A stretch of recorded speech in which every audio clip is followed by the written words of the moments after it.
Here's how I costed OpenAI $7,500. And this is not even clickbait. Here's the actual numbers. This is an app I built to show how much it costs for OpenAI and other companies to actually run these models on a subscription. As you can see here, it's over $8,500 in last 6 months. And it's all thanks to this one app right here, Codex. The app that you just saw was built using it. Well, rest in peace the old Codex app that we knew for 6 months. Now, the ChatGPT app is the main app where you can access Codex.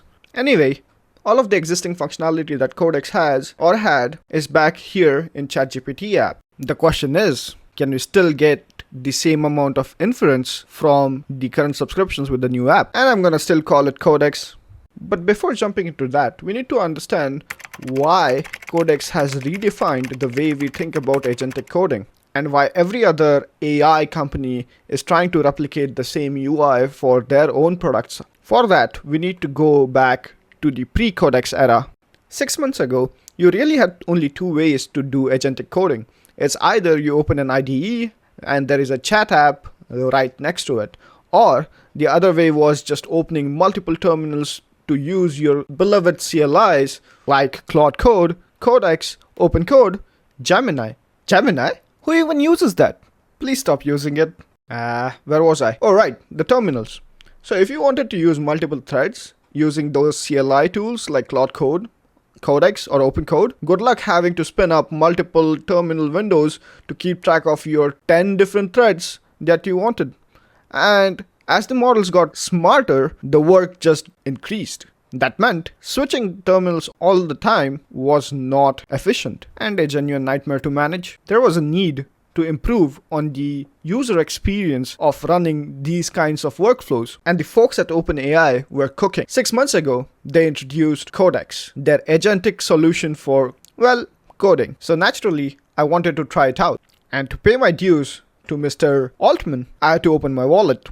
The crazy part is, they supported all the tiers. So that meant you can just try it out for the cheapest tier and decide if you wanted to bump it up. Spoiler alert, I did.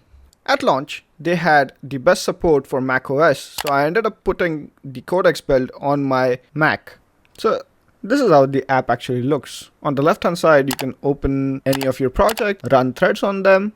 In the middle, it's a chat, and on the right, it shows you the information about the environment. Below, you can do the selection of models. But here's what I love. No more. I have 5 different threads that I need to keep track of running in different terminal sessions. They are just here on my left hand side. No more, I have to keep track of the session IDs every time I close a terminal or a thread. I can jump back into any of these threads anytime I want and have my discussion continued from there. The first thing I built was the usage tracker that I showed for tracking the AI usage. And the way I did that was using something called goal.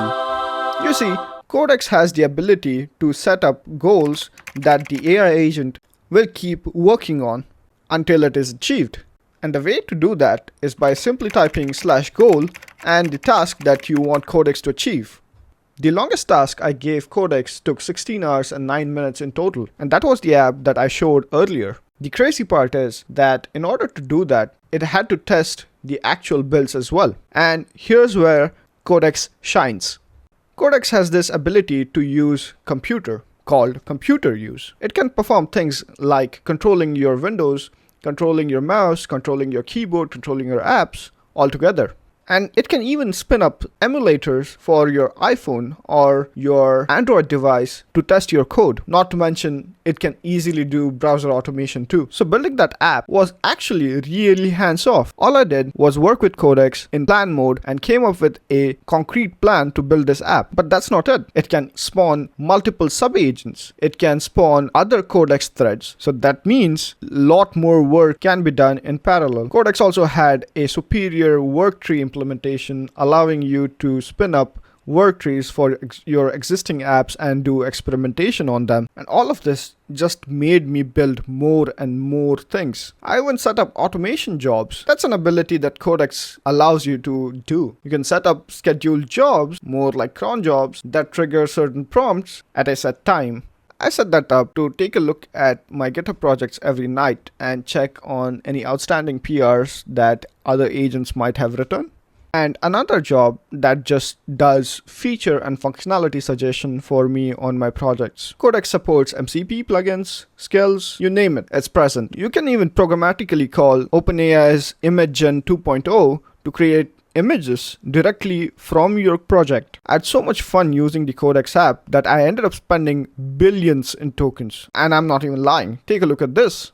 And the reason for this is because the models actually cost way higher in API costs than it costs you if you are on a subscription. The cost is basically subsidized for your subscriptions. OpenAI is actually very generous with their resets on the weekly limits. You even store them for over 30 days and use whenever you feel like. So when I saw their release of ChatGPT app where the Codex was merged into it, I was very concerned because I actually really love the Codex app and I didn't want any of these features to be nerfed at all. From what I've seen, the new OpenAI models are actually very efficient. The 5.6 Sol, Terra and Luna are actually really nice. So I wanted to test it and I gave that app that I had built to the new models to see how good they are in UI and how they can improve my code base. And somehow OpenAI is even more generous with their offerings.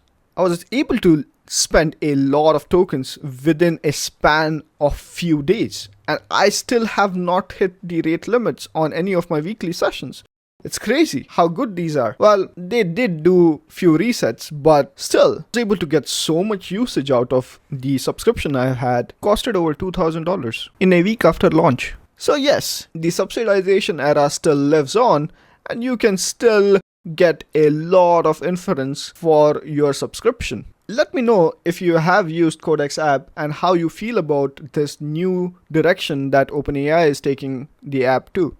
Oh, and one last thing.